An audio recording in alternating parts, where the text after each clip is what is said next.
আমরা কোনো ছাড় দেব না, পরিষ্কার কথা। প্রয়োজন যদি হয় আবার আমরা আরেকটি মুক্তিযুদ্ধের জন্য প্রস্তুত হব ইনশাআল্লাহ। জীবন থাকতে এই শেখ হাসিনার এই হায়নাকে বাংলাদেশের মানুষ আর রাজনীতিতে গ্রহণ করবে না, করতে পারে না, দিবে না এই দেশের জনগণ। তার কারণ তাদের বিচার হতে হবে। তারা যে গণহত্যা চালিয়েছে তার বিচার হতে হবে। যে তারা দেশের সম্পদ লুটপাট করেছে, ব্যাংক লুটপাট করেছে, আর্থিক প্রতিষ্ঠানগুলোকে ধ্বংস করেছে, তার বিচার হতে হবে। এছাড়া বাংলাদেশের জনগণ মুক্তি অর্জন করবে না।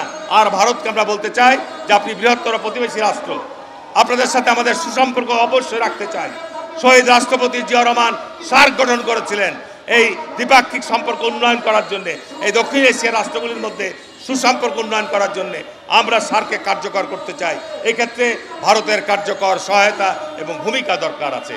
কিন্তু আজকে আমরা লক্ষ্য করছি ভারত তার বাংলাদেশে একটা গোলামীর শক্তি এখানে তারা এস্টাবলিশ করতে চায়। তার জন্যে ভারতের গোয়েন্দা সংস্থা র থেকে শুরু করে বাংলাদেশের এই স্বার্থের ব্যাপারে ভারত আজকে তার স্বার্থ রক্ষার জন্য তৎপর রয়েছে।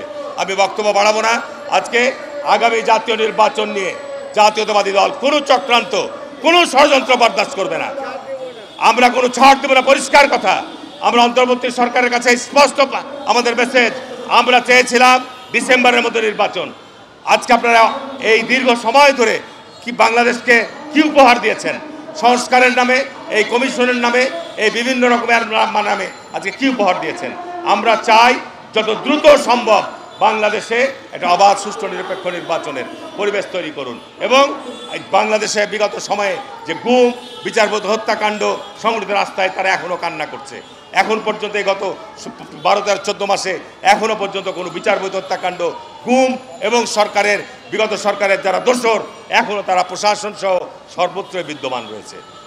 বক্তব্য না বাড়িয়ে এই ভারতের কালো থাবা থেকে বাংলাদেশ রক্ষার জন্যে প্রয়োজনে 71-এ আমাদের জয়নাল ভাইরা, ফারুক ভাইরা যেভাবে মুক্তিযুদ্ধ করেছে, প্রয়োজন যদি হয় আবার আমরা আরেকটি মুক্তিযুদ্ধের জন্য প্রস্তুত হব ইনশাআল্লাহ। সবাইকে ধন্যবাদ জানিয়ে এই প্রতিবাদ অব্যাহত থাকবে। আমাদের এই প্রতিবাদ আমরা আমাদের দলীয় জায়গা থেকেও আমরা স্পষ্ট মেসেজ আমরা জানিয়ে দেব সারা বাংলাদেশের বাইরের শক্তি থেকে যে ভারত বাংলাদেশের আভ্যন্তরীণ ব্যাপারে অন্যায়ভাবে যেন হস্তক্ষেপ না করে। এই জন্য আমরা আন্তর্জাতিক অন্যান্য বৃহত্তর শক্তিগুলির সহায়তা চাবো।